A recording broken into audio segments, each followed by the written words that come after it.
Shalom, berjumpa kembali bersama Pak Hengki. Hari ini kita akan mempelajari bab 13 atau pembelajaran yang ke-13 di kelas 10 ya, yaitu tentang karya Allah dalam membaharui kehidupan. Terambil dalam Yohanes 3 ayat 1 sampai ke 8 ayatnya ya, berdasarkan ayat. Lalu di kitab Yeremia pasal 31 ayat 31 sampai 34 dan terambil kembali di dalam 2 Korintus pasal 5 ayat yang ke-17. Kalau yang 2 Korintus 5 ayat 17 biarlah Pak Hengki membaca, yang kalian yang di rumah bisa atau dimanapun kalian berada, kalian baca di Yohanes dan Yeremia.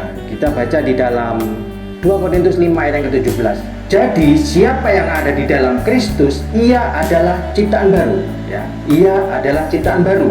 Yang lama sudah berlalu, sesungguhnya yang baru sudah datang. Oke anak-anakku, mari kita berdoa untuk mengawali pembelajaran hari ini. Kita akan tundukkan kepala. Bapa kami yang ada di dalam kerajaan surga, kami mengucap syukur dan terima kasih. Pada hari ini kami akan memulai kembali pembelajaran di bab 13 bersama anak-anak kami. Kiranya Tuhan tolong Engkau memberkati kami dari awal, pertengahan sampai selesainya pembelajaran ini. Biarlah Roh Kudus saja yang menuntun atas kehidupan kami. Kami serahkan semuanya ini hanya di dalam satu nama, Tuhan Yesus Kristus. Haleluya, amin. Anak-anak yang dikasih oleh Tuhan, tujuan pembelajaran hari ini adalah yang pertama di bab 13 menjelaskan bagaimana Allah membaharui manusia dan alam serta apa dampak bagi siswa. Itu yang pertama. Yang kedua, mendalami beberapa bagian Alkitab dan menjabarkan pembaharuan yang dimaksudkan dalam bagian Alkitab itu. Dan yang ketiga, menganalisis praktek bentuk hidup baru dengan melakukan penilaian diri. Dan yang terakhir, yang keempat, yaitu menjelaskan cara menerapkan hidup baru dalam kehidupan pribadi dan sosial.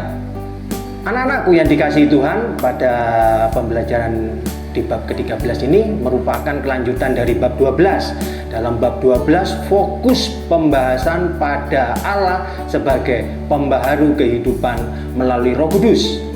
Dan pada bab ke-13 kita akan fokus pembahasan adalah karya Allah dalam membaharui kehidupan orang percaya, di mana pembaharuan itu tidak hanya berlaku bagi manusia tetapi juga bagi alam dan seluruh ciptaan.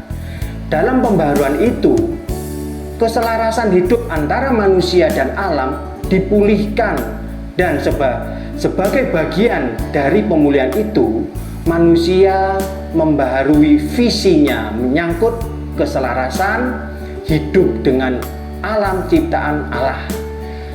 Pembaharuan hidup manusia memiliki efek bagi seluruh ciptaan, di mana manusia yang telah mengalami pembaharuan hidup memiliki pandangan positif terhadap alam serta bersikap proaktif dalam memelihara alam. Alam pun mengalami pemulihan terus-menerus. Hal itu terbukti ketika terjadi berbagai bencana, terjadi pemulihan kehidupan alam.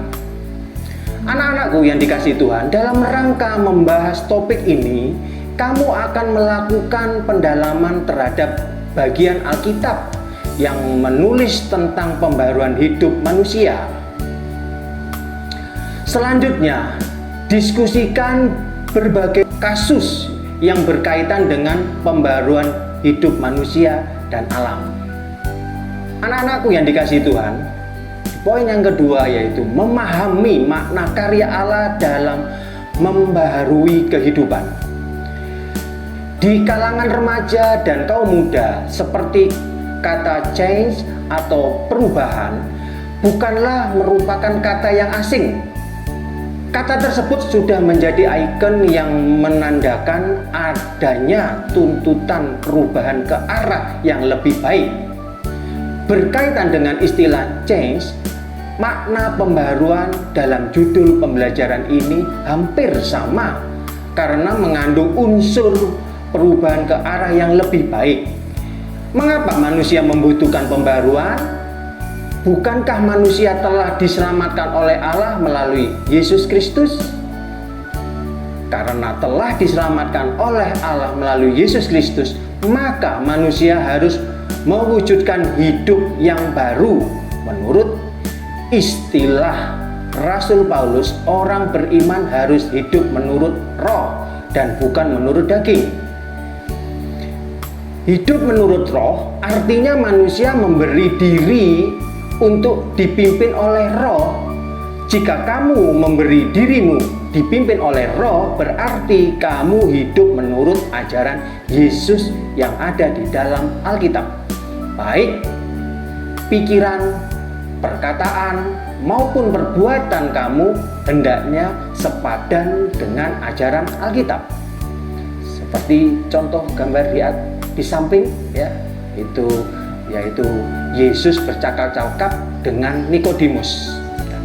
Anak-anakku yang dikasihi Tuhan, simak percakapan antara Tuhan Yesus dengan Nikodemus berikut ini, terambil di dalam Yohanes pasal 3 ayat yang pertama sampai yang ke-8.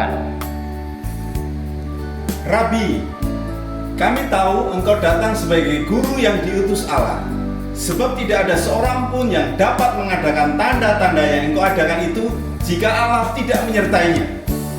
Aku berkata kepadamu, sesungguhnya jika seorang tidak dilahirkan kembali, ia tidak dapat melihat kerajaan Allah. Bagaimana mungkin seorang dilahirkan kalau ia sudah tua? Dapatkah ia masuk kembali ke dalam rahim ibunya dan dilahirkan kembali? Aku berkata kepadamu, sesungguhnya jika seorang tidak dilahirkan dari air dan roh, ia tidak dapat masuk ke dalam kerajaan Allah. Apa yang dilahirkan oleh daging adalah daging, apa yang dilahirkan oleh roh adalah roh. Janganlah engkau heran ketika aku berkata kepadamu, kamu harus dilahirkan kembali. Anak-anakku yang dikasihi Tuhan Yesus, arti dari percakapan antara Yesus dengan Nikodemus. Anak-anak, untuk menjadi bagian dari anggota kerajaan Allah, manusia harus memasuki suatu hubungan yang baru dengan Allah, bertobat dan memiliki hidup baru. Melalui iman dan percaya kepada Allah di dalam Yesus Kristus, kamu menerima karunia roh yang mengubah hidupmu menjadi manusia yang berbeda dari yang sebelumnya. Misalnya, jika dahulu kamu jarang berdoa dan membaca Alkitab, maka sekarang kamu menjadikan doa dan membaca Alkitab sebagai apa? Sebagai kebiasaan hidup kamu. Jika dahulu kamu ingin bermusuhan dengan semua orang atau teman, maka sekarang kamu lebih suka hidup dalam perdamaian dengan sesama. Pada masa lalu kamu tidak suka menolong, kini kamu suka menolong orang lain. Jika sebelumnya kamu tidak suka belajar, maka kini kamu rajin belajar. Pada masa lalu, kamu suka melakukan kekerasan dan berbagai penyimpangan. Maka kini kamu menjadi orang yang lemah lembut dan melakukan hal-hal baik dan benar. Dalam kaitannya dengan alam, kamu memiliki pemahaman yang baru mengenai alam, bahwa alam adalah ciptaan Allah yang harus dijaga dan dipelihara. Manusia membutuhkan alam bagi keberlangsungan hidupnya, dan alam membutuhkan manusia untuk apa? Menjaga dan merawatnya. Tindakan manusia yang mengeksploitasi, merusak serta menghancurkan alam merupakan tindakan yang tidak menghargai ciptaan Allah dan secara tidak langsung menghancurkan kehidupan manusia yang bergantung pada alam. Anak-anakku yang dikasihi Tuhan, di masa lalu pemahaman terhadap pembaharuan hidup cenderung lebih dikaitkan dengan manusia semata-mata, terutama pada kehidupan spiritual.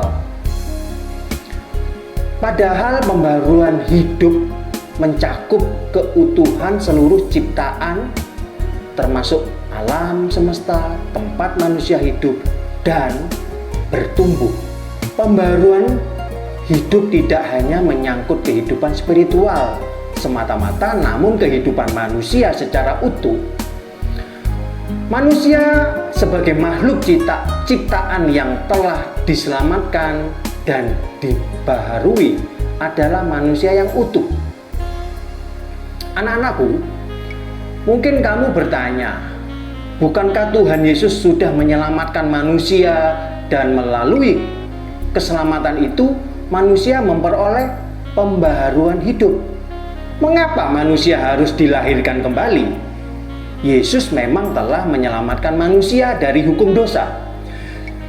Justru karena manusia telah diselamatkan, maka tiap orang percaya perlu menanggapi keselamatan itu. Melalui apa? Melalui pertobatan dan hidup baru. Setiap hari manusia itu harus apa? Berhadapan dengan berbagai godaan dan tantangan. Setiap kali kita jatuh ke dalam dosa, ya, setiap kali kita tuh jatuh ke dalam dosa, kita apa? Membutuhkan pertobatan dan pembaruan hidup. Anak-anakku, di poin yang ketiga yaitu pendalaman Alkitab. Bacalah setiap bagian Alkitab yang tertera dalam kotak di bawah ini, kemudian isilah kolom sebelah kiri dengan kata-kata tertentu yang dipakai untuk menjelaskan pembaruan dalam tiap bagian Alkitab. Pada kolom sebelah kanan, tulislah alasan mengapa kamu perlu pembaharuan. Yang pertama, perkataan yang dipakai untuk menjelaskan pembaruan. Dan kolom berikutnya adalah alasan dibaharui. Yang pertama, 2 Korintus 4 ayat 16, pembaharuan manusia batinia. Alasan pembaharuannya adalah manusia bersifat fana dan akan mati, tetapi pertobatan dan hidup baru akan membawa keselamatan dan hidup kekal.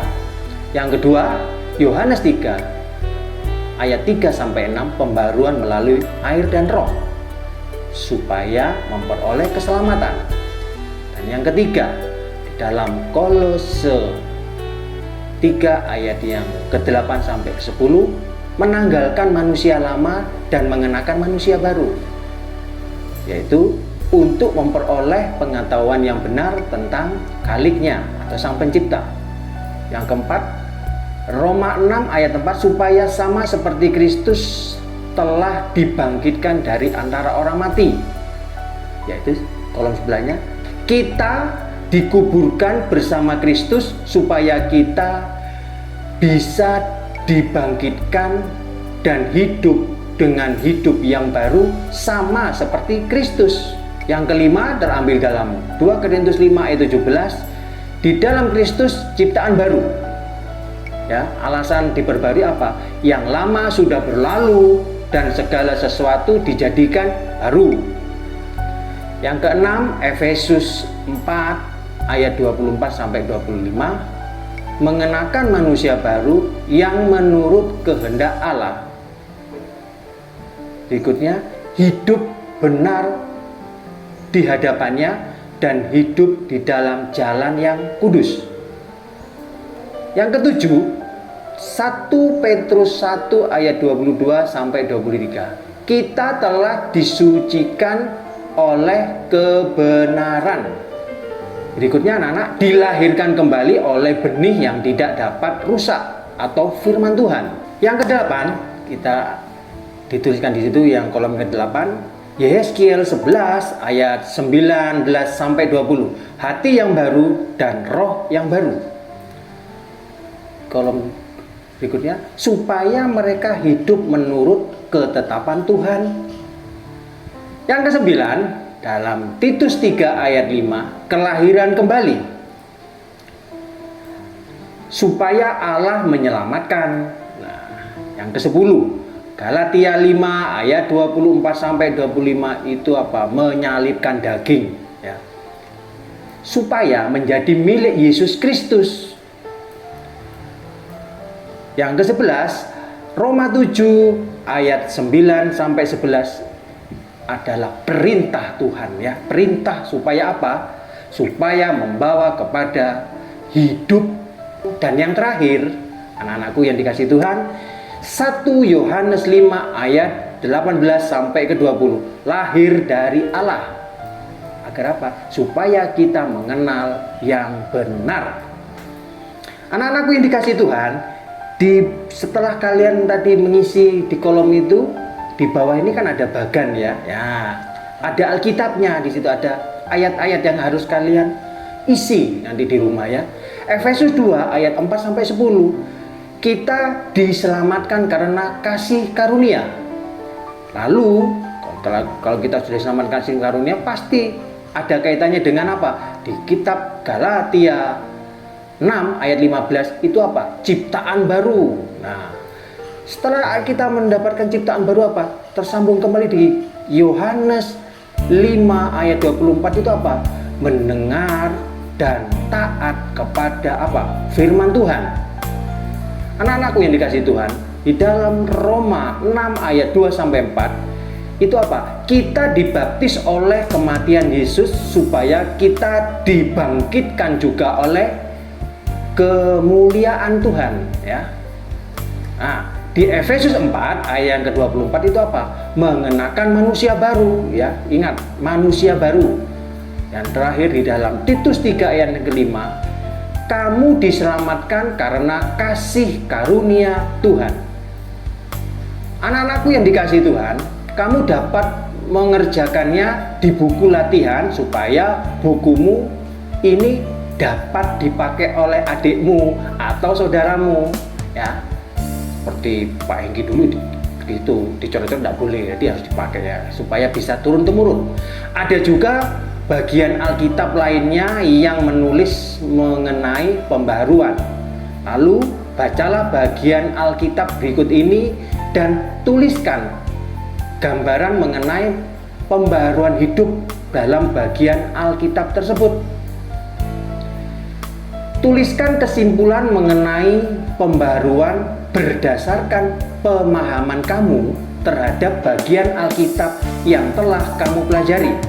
Anak-anakku, menurut saya pembaharuan adalah kelahiran manusia lama menjadi manusia baru.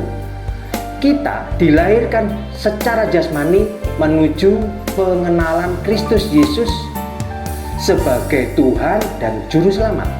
Anak-anakku yang dikasihi Tuhan, di dalam materi yang keempat, menelusuri Alkitab, Yeremia pasal 30 sampai pasal 33 merupakan satu kesatuan yang berbicara tentang pembaharuan yang dijanjikan Allah kepada umatnya. Janji pembaharuan Allah berisi pemulihan hidup secara menyeluruh sehingga umat hidup dalam perdamaian, keselamatan, dan pengharapan. Nubuat Nabi Yeremia yang disampaikan pada abad ke-6 sebelum Masehi, ya, ditujukan kepada bangsa Israel yang mengalami kesengsaraan yang sangat mengerikan. Bangsa itu telah menjadi lumpuh dan terpuruk total sebab para pahlawannya seperti wanita yang akan melahirkan dan tertimpa kegentaran yang luar biasa sehingga hanya dapat menjerit-jerit tak berdaya. Tidak ada pemimpin yang dapat diharapkan untuk memulihkan harkat dan martabat bangsa Israel sebagai negara berdaulat yang diberkati Allah. Mereka tidak dapat berbuat apa-apa sebab berada dalam jajahan bangsa Babel. Semua terjadi karena mereka melakukan apa yang jahat di mata Tuhan, karena lebih suka hidup dalam penyembahan berhala. melakukan perbuatan apa? Amoral dan tidak mempercayai nubuat nabi palsu yang meramalkan kejayaan Israel tanpa campur tangan Tuhan. Anak-anakku yang dikasihi Tuhan, bangsa Israel tidak mungkin bangkit dengan kekuatannya sendiri. Allah dengan jelas mengatakan bahwa akan datang waktunya penderitaan dan kegentaran akan berakhir jika Allah sendiri yang mengadakan pembaharuan. Artinya, pembaharuan itu adalah anugerah Allah sebab mereka adalah bangsa yang berdosa. Pembaharuan yang dilakukan Allah adalah pembaharuan yang sejati, sebab tujuan utama pembaharuannya bukanlah sekedar pembebasan bangsa Yehuda dari jajahan bangsa lain, ataupun memberikan kehidupan yang tenang dan aman. Tujuan utama pembaharuan Allah adalah agar Yehuda kembali beribadah kepada Allah. Arah pembaharuan sejati adalah mengembalikan manusia ke dalam hubungan yang benar dengan Allah, yaitu apa? Manusia yang menyembah, memuliakan, dan mentaati kehendaknya. Anak-anakku, sebagai umat Tuhan, kita itu berada dalam proses pembaharuan hidup yang terus-menerus diperbarui, sehingga tidak ada alasan untuk apa? Mengatakan bahwa segalanya sudah terlambat atau tidak punya keberanian untuk meninggalkan kehidupan lama. Pembaharuan hidup yang dikehendaki Allah mustahil terjadi jika kita mengenakan kelemahan daging kita dengan segala keterbatasannya. Kita diajarkan untuk berdiri teguh dalam menghadapi pencobaan. Misalnya, ada teman yang mengajak kamu untuk melakukan hal-hal yang menyimpang. Jika kamu tidak ingin melakukannya, maka tidak akan terjadi penyimpangan. Namun, biasanya manusia mengalami kesulitan dalam menghadapi godaan dan pencobaan. Tuhan Yesus sendiri digoda oleh iblis dengan tawaran yang menggiurkan. Namun ia mengatakan, Allah lah yang berkuasa atas hidup manusia. Allah lah yang patut disembah. Maka kamu pun seharusnya meneguhkan pilihanmu untuk takut akan Allah dan menolak godaan dan pencobaan. Anak-anakku yang dikasihi Tuhan, lakukan penilaian terhadap dirimu sendiri. Apakah kamu sudah memiliki hidup baru ataukah belum? Sebagai remaja, kamu memiliki kesempatan untuk berubah dan membaharui hidupmu. Sebuah perubahan selalu dibutuhkan untuk mencapai hidup yang lebih baik. Orang tua, guru maupun pendeta dapat berperan sebagai pendidik maupun motivator bagimu. Namun dari dalam dirimu sendiri haruslah timbul apa? Keinginan untuk berubah dan memiliki hidup baru. Mintalah Roh Kudus untuk membimbingmu. Anak-anakku yang dikasihi Tuhan, hidup baru itu apa? Membutuhkan pembelajaran dan pertumbuhan. Untuk itu, tiap orang percaya harus membina kedekatan dengan Tuhan melalui apa? Kesetiaan, berdoa, dan membaca Alkitab. Dalam kehidupan spiritual, pertumbuhan maupun pembaharuan tidak akan mempunyai arti apapun tanpa dibarengi dengan kekudusan hidup. Anak-anakku yang dikasihi dalam Tuhan Yesus, tulislah sikap kamu yang menurutmu harus diubah. Ya, ingat yang harus diubah. Di situ ada kolom-kolom yang harus kalian isi. Ya, anak-anakku, di dalam kolom itu ada tulisan dari sikap yang titik-titik-titik. Nah, titik-titik itu yang pasti yang belum diperbarui, dan kolom yang sebelahnya adalah menjadi apa? Menjadi baru.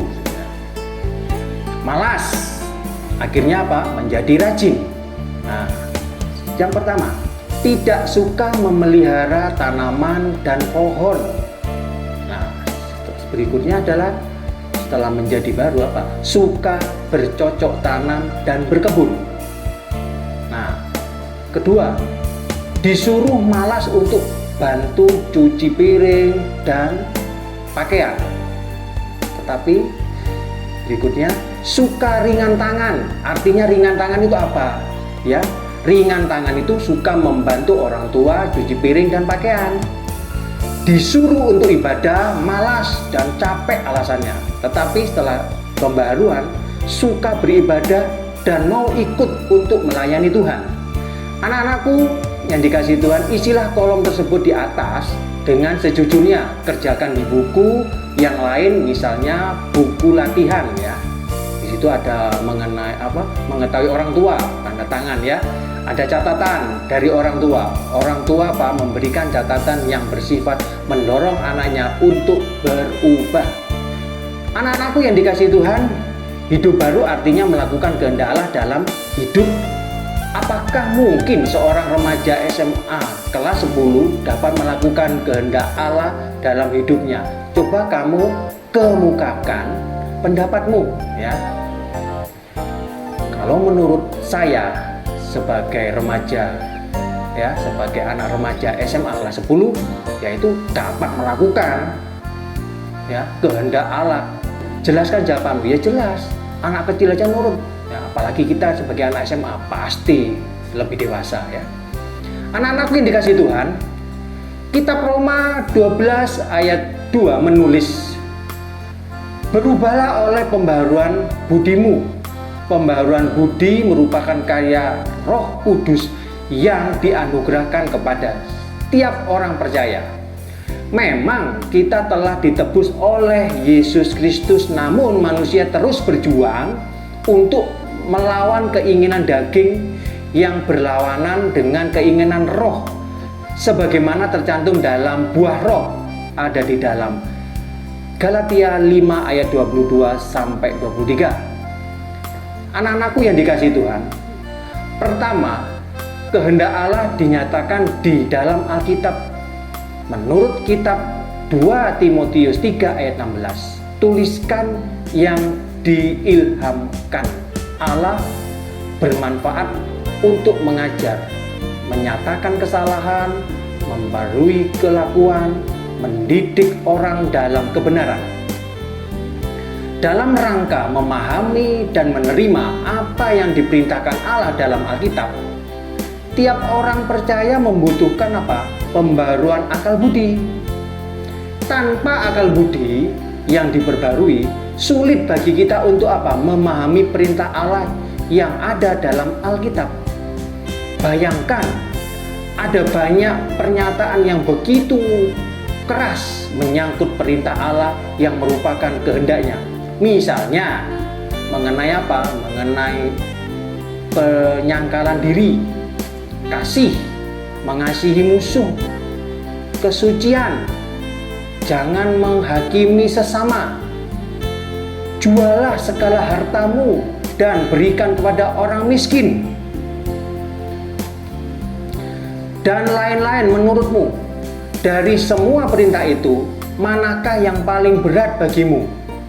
Anak-anakku yang dikasihi Tuhan, yang kedua, bagaimana menerapkan kebenaran Alkitab pada situasi-situasi baru yang mungkin atau tidak mungkin dibahas secara jelas dalam Alkitab.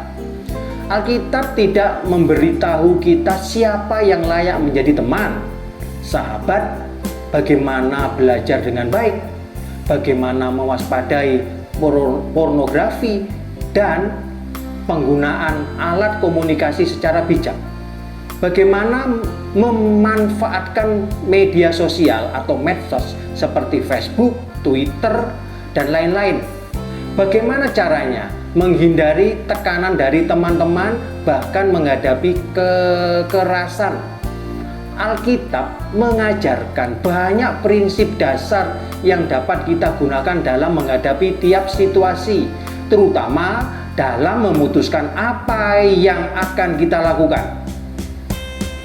Padahal kondisi inilah yang kamu butuhkan, pembaruan akal budi yang mencakup intelektual dan hati nurani, sehingga kamu mampu memahami perintah Allah dalam Alkitab dan menerapkannya dalam hidupmu sebagai remaja. Oleh karena itu, amat berguna jika kamu setia beribadah maupun melakukan kegiatan kerohanian seperti kelompok pemahaman Alkitab dan lain-lain, sehingga dalam persekutuan kamu dibantu untuk memahami secara lebih mendalam mengenai apa yang Allah kehendaki untuk kamu perbuat dalam hidupmu. Anak-anakku yang dikasihi Tuhan, ketiga, sediakan waktu yang berkualitas untuk merenungkan firman Tuhan yang tertulis dalam Alkitab. Melalui perenungan yang mendalam, tiap orang percaya memiliki kesempatan untuk lebih memahami perintah Tuhan baginya. Dengan demikian, mereka mampu menerapkan dalam kehidupan. Perenungan itu juga memotivasi kamu supaya merenungkan tiap keputusan, kata, dan tindakan yang hendak kamu lakukan. Banyak kesalahan yang terjadi karena orang berkata-kata dan bertindak secara spontan tanpa merenungkan dahulu apa yang diucapkan maupun dilakukan.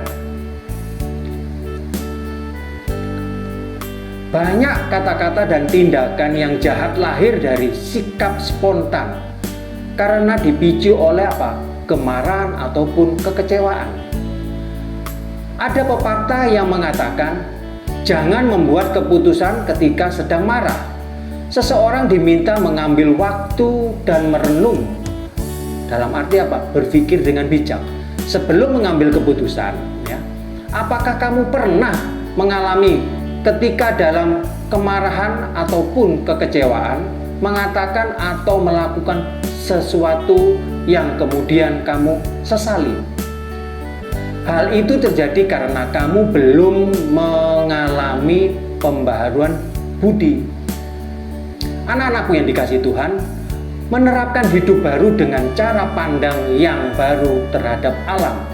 Pelajari 2 buah gambar di bawah ini dan melakukan apa kehendak yang kamu lakukan terhadap kondisi alam seperti itu.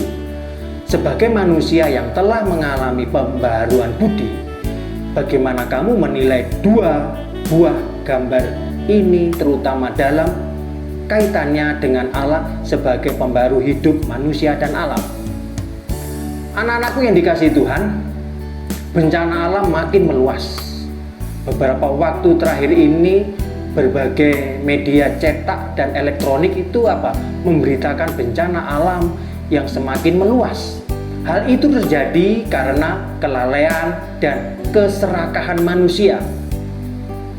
Baca artikel di bawah ini, kemudian tulis refleksi 1 halaman mengenai apa yang dapat dilakukan oleh remaja dalam rangka turut serta memelihara alam. Anak-anakku yang dikasihi Tuhan, ada artikel oleh Syarif yaitu baca sampai halaman 169. Kalian baca di rumah saja kalian baca sendiri, kalian renungkan artikel tersebut. Anak-anakku yang dikasihi Tuhan, setelah membaca artikel tentang pemanasan global, bandingkan dengan beberapa perubahan alam yang terjadi di daerah masing-masing.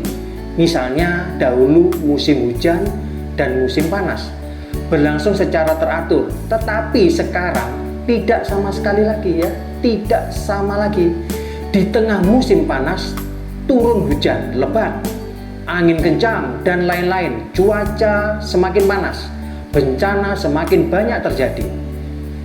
Menurut pendapat kamu, apakah kamu melakukan tindakan yang turut menyebabkan pemanasan global? Anak-anak yang dikasihi Tuhan, kita masuk ke dalam bagian Allah membarui alam. karya pembaruan Allah tidak hanya mengubah cara pandang manusia dan perilakunya terhadap alam, namun pembaruan alam itu sendiri. Berbagai peristiwa berupa bencana alam maupun bencana yang disebabkan karena perbuatan manusia terhadap alam tidak dapat menghentikan karya Allah dalam membaharui alam. Allah Sang Pencipta mengasihi seluruh ciptaannya sehingga Ia memelihara ciptaan itu secara terus-menerus, berkelanjutan melalui proses reproduksi dan proses keharmonisan hidup makhluk-makhluk ciptaan Allah. Anak-anakku yang dikasihi Tuhan, dalam janji penyelamatan Allah, alam termasuk dalam janji penyelamatan itu. Ingatkah kamu akan cerita Nuh, di mana alam dibaharui menjadi benar-benar baru, begitu pula tumbuhan dan hewan yang hidup di dalamnya. Allah mengasihi ciptaannya, dan karena itu Ia memelihara, menyelamatkan, serta membaharui alam. Kenyataan ini janganlah dijadikan alasan untuk mengelak dari tanggung jawab memelihara serta melestarikan alam. Sebaliknya, kenyataan bahwa Allah juga mengasihi alam dapat dijadikan titik berangkat bagi kamu untuk membangun kesadaran terhadap pemeliharaan dan pelestarian alam. Anak-anak, materi Bapak sudah selesai. Biasanya kita akan memberi ringkasan atau rangkuman. Allah membarui hidup manusia supaya manusia layak menjadi mitra Allah dalam memberitakan kasih-Nya bagi dunia. Pembaruan itu mencakup hidup manusia dan alam secara keseluruhan. Implikasi dari pemahaman ini adalah manusia harus hidup dalam pembaruan akal budi, terutama dalam membangun relasi dengan Allah, sesama, dan alam lingkungan hidup. Menyerahkan diri pada pembaruan Allah artinya bersedia untuk memberlakukan kehendak Allah dalam hidupnya setiap hari. Hal itu hanya dapat terwujud jika manusia bergaul erat dengan Allah melalui Melalui kesetiaan, berdoa, dan membaca serta merenungkan Alkitab. Anak-anak, terima kasih sudah mengikuti materi dari awal sampai akhir, dan tiba saatnya kita akan mengakhiri pembelajaran hari ini, dan Pak Hengki akan berdoa buat kalian semuanya. Bapa di dalam kerajaan surga, kami mengucap syukur dan terima kasih atas berkat yang Tuhan berikan atas hidup ini. Kiranya kasih Tuhan, anugerah Tuhan senantiasa memperbaharui kehidupan hari ke hari kami, agar kami selalu dirubah, karakter Kristus Yesus itu ada dalam hati dan pikiran kami. Apapun yang kami perbuat dan kami lakukan sesuai dan seturut dengan rencana Allah. Terima kasih Bapak, Engkau memberkati hamba-Mu dan anak-anak yang telah mendengarkan materi ini. Terima kasih. Tiba saatnya kami akan berpisah satu dengan yang lain. Tuhan memberkati kami semuanya, dan Tuhan senantiasa melimpahkan berkat-berkat-Nya atas kami semuanya. Di dalam nama Tuhan Yesus kami sudah berdoa. Haleluya. Amin. Terima kasih anak-anakku. Sampai jumpa kembali. Haleluya.